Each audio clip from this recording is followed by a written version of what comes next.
Welcome to the Speaking Podcast. You can find all our episodes on speakingpodcast.com. We're also on BitChute and YouTube as Speaking Podcast. I also have the Awakening Podcast, Learn Polish Podcast, Meditation Podcast, and the Crypto Podcast. And all can be found on Rycon.com. Today, my guest, currently in cold England, but from beautiful Rome in Italy, please welcome, I should do the Italian style, Bruna De Palo. Hello, Roy. Hello. Thank you for having me. So you might let the audience know who's Bruna. Okay, so I am a neuroscience-based executive leadership and career coach. I'm also a corporate trainer and a speaker. And what that basically means is that I teach people to think differently and to achieve their goal by making the best use of their brain. So I use neuroscience to help them understand themselves better. So when they understand the dynamics that trigger certain behaviors in themselves and in others, they are better able to control what they're doing and to better relate with other people. So my job through training, speaking, and coaching is to help people make the correct use of their brain. Okay. So I always like to know the speaker's journey. So I presume it was back in Rome as a little girl. Were you somebody that was shy? How did your speaking begin? But I would say that, it started in Rome where I was living before I moved to the UK, but certainly I didn't know this could have been a career. This is exactly the problem I had. I've been stuck in the wrong career for a very long time and always ignored the fact that actually I used to speak a lot, but the most important thing is that people liked what I was saying and the way I was saying it. They complimented a lot about this, but it never ever occurred to me that this meant it could be an asset that I should have used in my career. And that's how I ended up in the wrong career. I've been in IT for nearly 20 years and I didn't use this gift at all. It's only when I moved to the UK and I started connecting the dots and realizing that when people always say something about you, then you should start paying attention because it may help you understand yourself better. So I started realizing that my energy and my ability to speak in public and my natural gift for storytelling, it all kind of made sense in a different career. I really hated being in IT, but I didn't know how to get out of it because I thought I didn't have anything else to offer to the job market. But when I realized that all this was actually a huge asset in the coaching and speaking industry, then I started understanding maybe I should pivot in that direction. And I started looking for opportunities. Of course, I went to Toastmasters, which I imagine everyone here knows about. It's been a fabulous journey with Toastmasters, of course. What I didn't expect, and it was a wonderful surprise, so soon after I started my Toastmasters journey, I received an invite via email to be a TEDx speaker. But it's an invite I didn't believe in. I received this email after only 4 speeches at Toastmasters after I started my journey.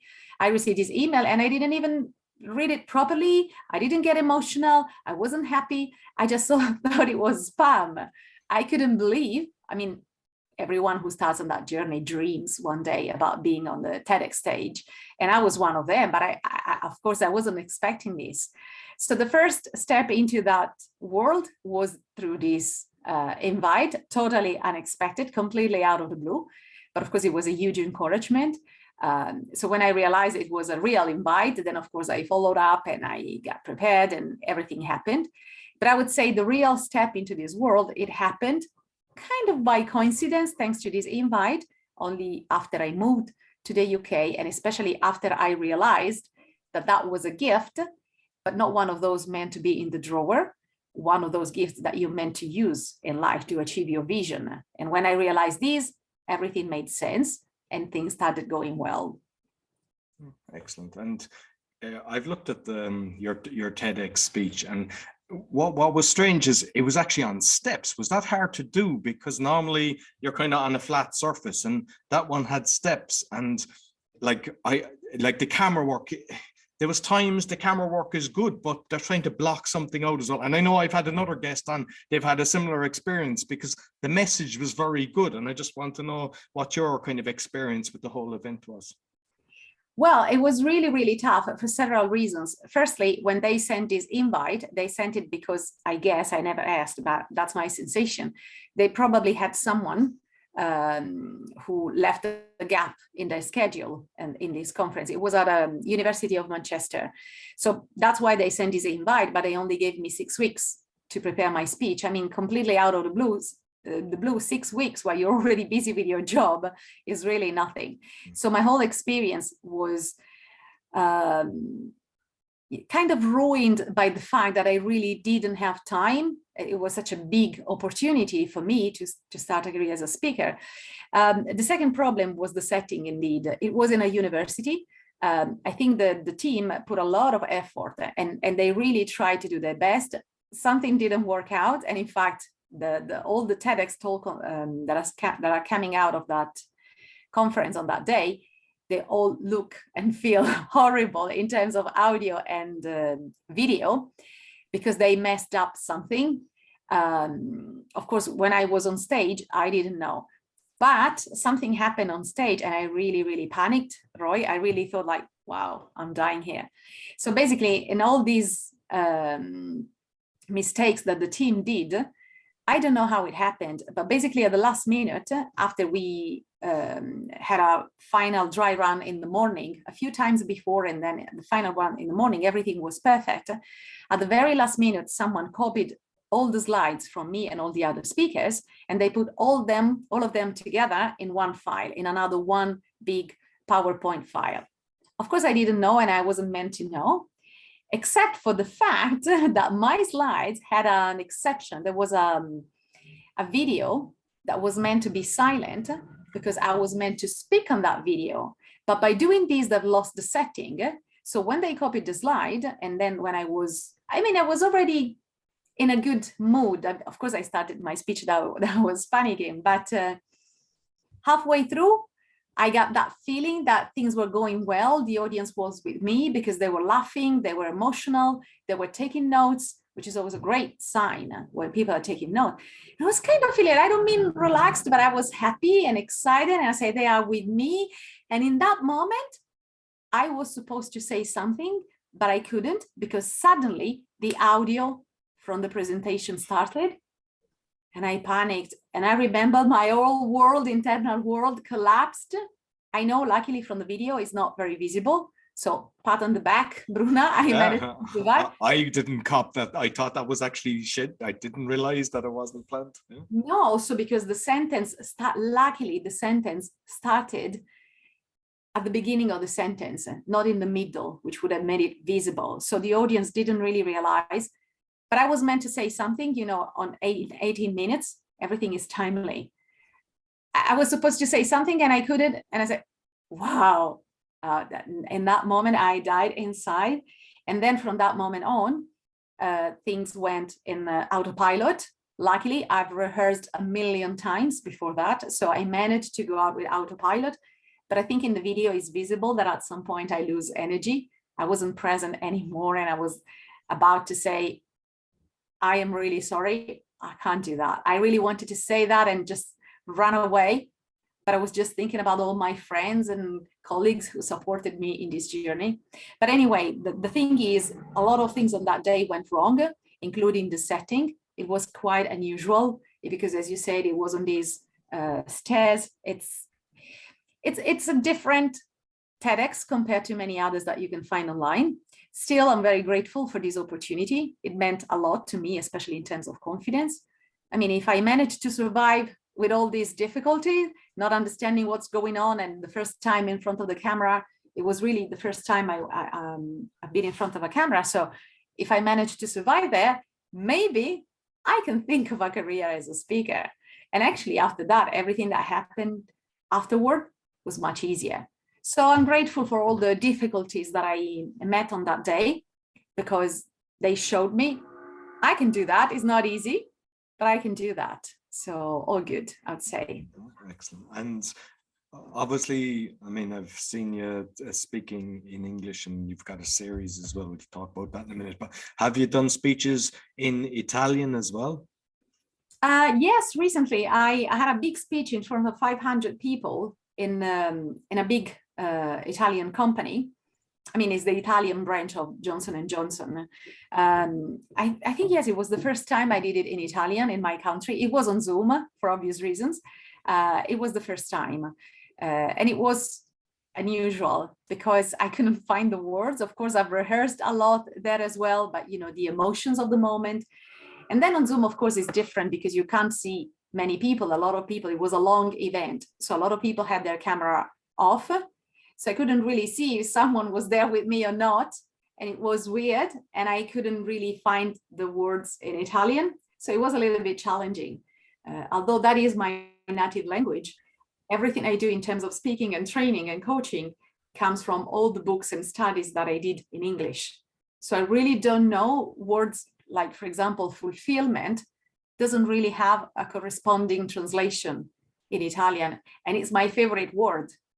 So can't really speak about my topic if I don't really have the exact translations, but I managed. And I think being a speaker, it doesn't mean being the best of the best. It means knowing that you are resourceful. And even though you don't know how you're going to solve a problem, you'll find a way if you know that you have these resources. And if you have experiences in the past, like my TEDx experience, that prove that whatever happens, you will handle it. So I think confidence as a speaker very much comes from this, knowing that whatever happens, I will handle it exactly as I did it a million times before. And I know, like you mentioned J&J, that I see you did a kickoff speech for J&J. So you might, I've never heard of a kickoff speech. I presume it's when they're opening a new plant or something like that, is it?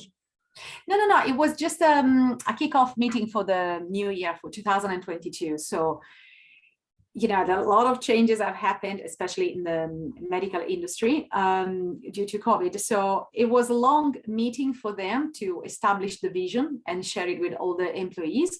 And this is interesting because the event had a theme, which was called the 5 minds. So they used the concept of 5 minds to reconnect with what's the vision, what's the strategy, what they're going to do in the next few years, and how they're going to do it.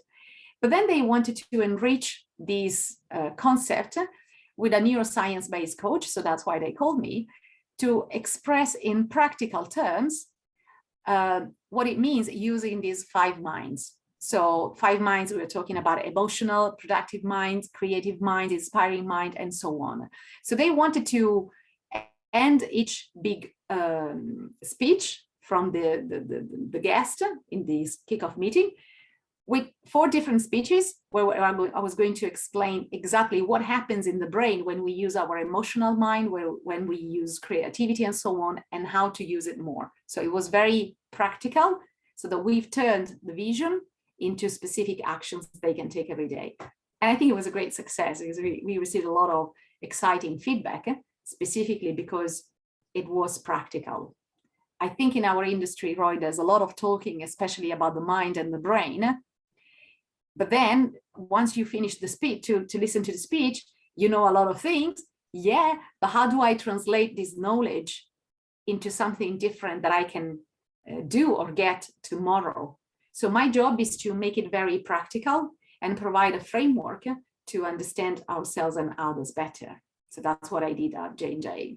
Yeah, excellent. And I mean, maybe another thing that would be of interest to people is landing the big clients, because obviously J&J is a big client. I know that you've Visa, Facebook, Salesforce, there's a lot. You've a list. I've seen the different list. You've a lot of the big boys. So how did that come about? What's the best way to try to land a large client or a corporate? Well, these are mostly coaching clients. Sometimes because they love so much what we do together, they invite me to go into the company to share the same content with the rest of the colleagues. Because the thing is, it is very important to understand how your brain works. But if you have a framework that you don't share with other people, it's like having 2 completely different mindset in the same team. So sometimes what clients do is, why don't you jump in and you explain the same things that are helping me so much to others as well. So that's a great way. In this sense, I would say that our career as a speaker and as a coach go hand in hand, because when you're a speaker, you might find clients that love your speech and they want to work one-on-one with you, but it can also be through the opposite. You're working with one-on-one clients and they just say, oh, I love it so much. Why don't you come in and you share it with the others too? Beside these, I don't really know how to land these clients without using individual clients as a bridge. I suppose, I know, of course, there are some speaking bureau, of course, they are very helpful in this. Although what I know, and here I might not be right because I only know one of them, but when I knocked at their door, they told me, you're not big enough for us. Speaking bureau, at least the one I'm talking about, they specifically asked to knock back at their door when I already have top clients, which I might do now, actually. Maybe should add it to my to-do list to go back to them. But they say a speaking bureau is not an agency that promotes you just because you're great. You need to prove that you're great by bringing us your clients, and then we will handle them from that moment on. And then we will add you to the roster with other clients as well. I don't really know if this is a typical approach of every speaking bureau. It certainly is the approach of the one I got in touch with a few years ago. Okay, interesting. And I didn't realize, because I mean, I've spoke to a lot of people about, you know, how you land the big boys. They all have different stories, but you're one of kind of having a one-on-one coach and then getting in the door that way. That's interesting, and it hasn't been mentioned previously. So you're talking about how the brain works. I have a question for you, because, you know, I hear a lot of women thinking they can multitask. I personally believe you can't multitask. What's your thoughts on that one? I believe that you can. I don't believe it's productive. Of course we can. The point is, can we do it well? And is it the best way to use our energy? What I've learned by studying the brain, it's a no, but it wouldn't be correct to say that we can't. The problem is we can't do it well, or we can't do it without utilizing too much energy, wasting energy.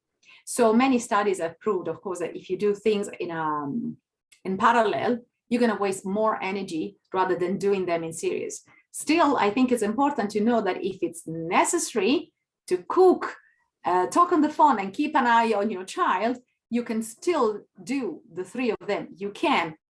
What you need to focus on is it necessary? And how much energy am I wasting? If I do one and the other, perhaps they will take me overall less time and less energy. Because the thing is, the brain works like a funnel, our energy, mental energy.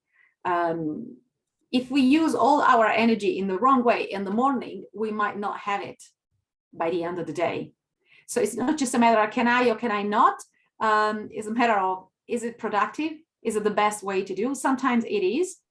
Sometimes if it's not necessary, let's just reorganize things to ensure that by the end of the day, I will still have mental energy to make decisions, to spend time with my kids, or to do everything that is important to me. Good. And I know you made a transition yourself, you know, from IT to speaker, and, you know, you're like a career coach as well. So for those that, I suppose you hear a lot of people saying they hate their job. Anytime I'm having a conversation with somebody, I say, if you start dreading it on a Sunday night or a Monday morning, you're in the wrong job. But I'd like to hear your opinion on what people, you know, when their thought process is in negative.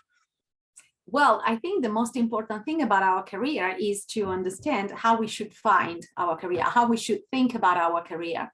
When I was stuck, and that's also the problem I notice in every client that come to me, part of my specialization is to help them change career so that they can feel alive at work. It's not about happiness, it's not about passion, it's about feeling alive. People feel negative because they don't feel alive. When you're just doing things as much as I did in my previous career, you stop being a human being and you start acting as a human doing. It's just doing, and we end up in that famous rat race. That's what makes people feel bad. Generally, it's never really the task or the boss, or as bad as the boss can be. Generally, the problem is that what you do doesn't make you feel alive. So if on top of that, the boss is also a bad manager, of course, it makes you feel bad.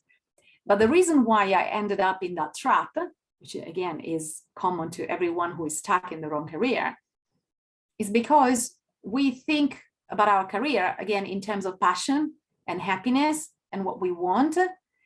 My point instead is that we should think about what makes us feel alive. Why? Because when we feel alive, of course, our mental and physical health benefit from that, but also because we tend to perform much better. And aliveness is way more than happiness, because happiness tends to fluctuate based often on external factors. Aliveness is something that comes from within, and it comes because there is a strong connection from what you do and who you are. So this is the meaning of my TEDx talk we mentioned before, is about bringing who you are into what you do. So we should stop thinking about passion as a compass to tell us what career would make us feel good. And we need to start thinking about who am I and where I can fully express my being. That way, I don't run the risk anymore of acting as a human doing. I will fully live and I will be paid to be who I am, a human being. So this, of course, is a completely different paradigm compared to what we absorbed at university, school, family, and the society in general. But I think it's vital now because too many people are suffering from depression, and thinking about what they're passionate about is not really helping them. Because what if you have many passions? It's more about discovering who you are and what career would best leverage and exploit what you bring into the world. It's not an easy step. That's why I made a lot of mistakes along the way. But in those mistakes, I've learned so much. And that's why I'm so effective today in helping my clients find the right career for them.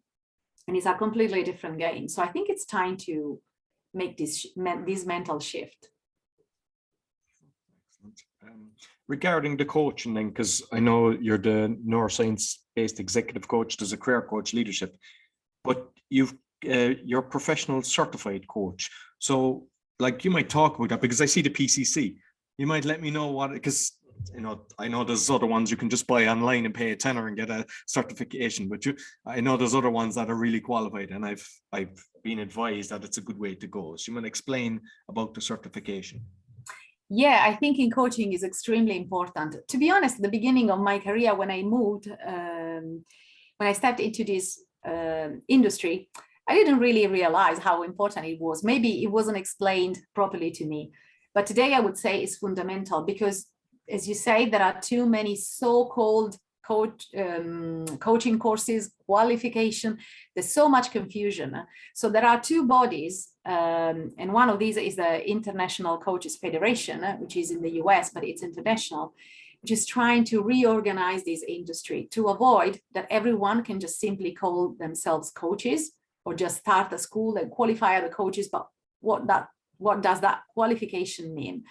So the best thing to do, in my opinion, is to go for a serious certification, and the best, because it's mostly recognized in every country, the best organization is the ICF, International Coaches Federation. They have 3 different types of certification: ACC, PCC, which is mine, and MCC.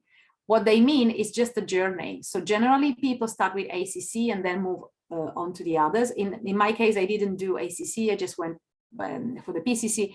What's the difference for them? Well, the 3 of them are highly regarded in the industry. And if you go for them, it means you are serious, because it's quite of a long journey, especially the PCC. You have to have, if I remember well, at least 1,500 coaching hours that you have to prove, and they might do an audit. You have to have had certain specialized type of training, a training that you do on Udemy on how to be a life coach, that doesn't count. So they have to be highly specialized and reflect certain standards. Plus there is a mentorship program you have to go through, and a significant investment in terms of money, plus a final test. So this is the path, the one I just described for the PCC. ACC has different characteristics and MCC has other ones. But the point here is, the more difficult it is, the more qualified and specialized you will result in an industry that is full of so-called coaches. So I don't think it's fundamental, of course, for a speaker to have a coaching certification, but if your audience is made of people who are coaches and speakers, when you have so many competitors around you having a certification, it proves you are really committed, you are really serious. Does it prove you're really good? I don't know, but it surely shows how committed you are to do the best that you can in such a complex industry, let's say. Is it like the PMP, a kind of continuous improvement thing that you have to do so many hours and do so many stuff per year? And the membership, what's the year? Is it a monthly or a yearly membership then for? No, the membership is yearly. I think if I remember well, the certification gets renewed every 3 years, 2 to 3 years, or maybe every year. To be honest, I can't remember because it's automatic. So once you've done it, you set your direct debit account and that's okay. But yes, you have to do a certain amount of training hours also to show that you're keeping up to date with the latest developments in the area. So professionally speaking, I don't mean it's fundamental to work in a one-to-one capacity, because a lot of clients don't even know the behind the scenes. They don't know what a certification means or doesn't mean. So in all honesty, none of my clients ever asked if I was certified or not. But the fact that I was certified, when I decided to do it, I noticed increased my confidence. Not much the knowledge, in all honesty, because I think I had a good preparation before, but a confidence in myself, because there are so many coaches and speakers out there. When I present my proposal to a company, as it can be J&J, I want to show I have everything in the right place. So in that sense, I would say it can give a lot of confidence, and it's a credential that is very highly respected in this world. Without that, can you still land great clients? The answer is yes. It might just be more difficult because you might not feel as strong as they are. And it might just be that you are running into an organization that doesn't accept any speaker unless they meet certain criteria. So I would highly recommend for those who are serious in this industry to go for that. It's a long journey, but it's worth it. Okay. And do you connect with other fellow PCCs, and or is it kind of, so that you'd help each other? Because I know that some of the speakers, they recommend other speakers so they kind of get a continuous amount of work. Is it kind of similar with that, or you look out for each other? Yeah, it is true. Firstly, we can be in touch if we want to through the ICF. They have a strong website. There are communities out there. So yes, one of my best friends today, I met her through LinkedIn, and we're just coaches in the same space. So I brought her on board to work for some companies I work for, because I couldn't do everything on my own. There's another one which has a slightly different specialization. While one of my specialization is career change, one of hers is working with expat and helping them relocate. So that's an area I cannot cover. I can't be as good as her. So sometimes I referred clients who moved from the US to Europe. I referred them to her because they love working with her. And I think it's important to maintain this type of relationship, because it's an illusion to think that as a coach, you can do everything. The methodology applies to every area. But if we want to go on a more specialized level, and clients more and more are asking for specific information, not just questions that make them think, I think it's good to have a good list of people you trust and that you can refer to. So I would say, yes, like speakers, coaches do that as well. Excellent. And I've seen something on your website that I have never seen before, and I'm curious, does it work? You have a voucher that people can buy the voucher for the coaching services. And I'm just curious, because I said, ooh, that's creative. And is it something that's working? It works. I think it very much depends how much you promote it. To be honest, I don't promote it much because my clients tend to come more for word of mouth. So if I have to look at the numbers, I would say no. But on the other hand, it doesn't harm having it there. No, simply because it is expensive, and it's not the type of gift that everyone would give. Normally, those few people who bought it, they did it for their partners. That's why you tend to spend more. I think it's a good idea. Is it working? No, but maybe if I promote it more, it could. I just don't know, because the problem, Roy, the majority of the people I tend to meet out of this industry, they don't really have a clear idea what coaching is, but most importantly, how they can benefit of that. So it's difficult for people who have a problem and might come to your website to see if you can help them, is even more difficult to solve someone else's problem. And so, the word coaching doesn't mean anything for a lot of people, also because they tend to think about the coach in sport, which is slightly different, because yes, their job is to motivate the person, but also to tell them what to do. Well, as coaches, we don't do this. We never really say, do this in that way.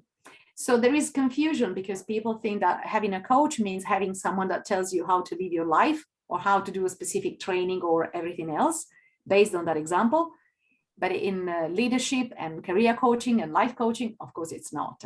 It's more about a partnership where we help them find the right answer that fully resonate with their context. So because of this confusion, I think it's difficult to sell something for someone else, not for the user that is going to benefit for that. With social media then, because I always find it's a minefield, and you've 3 types of coaching as well. I mean, I see them all on the website, but do you ever use the social media to guide for a certain type of coach, like say the career coach, or do you just promote you as the person with the different skill set? Good question. So far, I haven't done much social media. I just posted something there when I had new videos for a period. I did 32 episodes on YouTube. So in that sense, Instagram was a good channel because I just promoted the picture and that's it. But I've never really been a fan of social media, let alone that I don't really have time. However, things are changing. So far, I've never really done much marketing because clients were more coming from word of mouth. But now things are changing because I've invested in a new big project. That career change is becoming a hot topic right now, especially in the US and in the UK. So what I'm doing is building another website fully dedicated to career change, which is called thecareerchangemaker.com. And in this website, I will sell a specific program to help people change career by making the correct use of their brain. So it kind of includes an instruction manuals on how to use your brain to succeed in your career and to feel alive. For this website, of course, I'm going to use social media much more. But because it's a new project and it really needs to be nurtured from a marketing perspective, especially because I'm targeting also a new country that is the US. So in that sense, I'm going to use my channels, social media channels much more. Probably I will have someone helping me with that because I don't have much time. Plus, I don't thrive on social media. I am not particularly active there, nor I love them. So I'll probably create a strategy that resonates with me and have someone helping with that. So I would say they are good tools. But like anything else in life, I think we can only thrive by doing things that make us feel alive. Doing social media, it doesn't really make me feel alive. Talking to clients, yes. So I think everyone should do their own work. That's why I'm planning to outsource that part of my business. Makes sense. And just finally, you've got the YouTube channel. I think I know with like 32 videos of a kind of training in that as well. But they're kind of like short and sweet, which is nice as well, because these days we're bombarded with all the amount of videos going around. So when you're able to get a message across in 5-10 minutes or whatever, I think it's a sweet spot for people. Yeah, that program actually, bizarrely, that series was planned to go live exactly when I was called for the TEDx talk. That's why those 6 weeks were particularly difficult, because at the same time I was working on this project, which I was getting approved by my client. I did it in conjunction with another organization. It was a lot of emotions at the same time, because a TEDx talk requires so much time. You really don't want to fail on that stage. But at the same time, this was a very intense project and they all happen at the same time. I manage, so it's 32 episodes, which we planned short specifically for the reason you said. We wanted to give very valuable information. The series is about, again, career change, helping people move from corporate to a more meaningful career that make the difference in the world, which generally means in nonprofit, but not necessarily. So the series is about this. In fact, it's called Turn Your 9 to 5 into 9 to Alive, where 9 to Alive represents this career where you start at 9, but you don't even look at the clock when it's the end of the day, because you're feeling so alive in what you do, because you see the impact of what you're doing, because what you do makes you feel great, because you use your gift in what you do, and so on. So keeping it short was key to get the message across. And I think we kept them reasonably short, which is, as you say, key. If you want to be listened to today, has to be short. People don't have so much time, unless it's something very long, but full of value, and that's it. But the attention span, we know, is very little, so we need to adapt on our medium as well. Exactly. Yeah. I love it. 9 to Alive. I think everybody should take that one away. That's important. Listen, Bruna, very enjoyed the conversation. You might let people know how they can get in contact with you. Oh yes, thank you for this opportunity. They can find me through my website, that is www.brunadepalo.com. My new website instead, that is fully dedicated to career change, is called www.thecareerchangemaker.com. Then they can find my newsletter, the possibility to book a taster session to work with me, and also some information about everything that we said. So it would be a pleasure to speak with your audience as well. Okay. Thank you very much. Thank you. So that's all for the Speaking Podcast. You'll find all our episodes on speakingpodcast.com, on BitChute and YouTube. As mentioned, you'll find the links in the podcast description. Be sure to give us a thumbs up, 5-star rating. It all helps. Until next week, take care.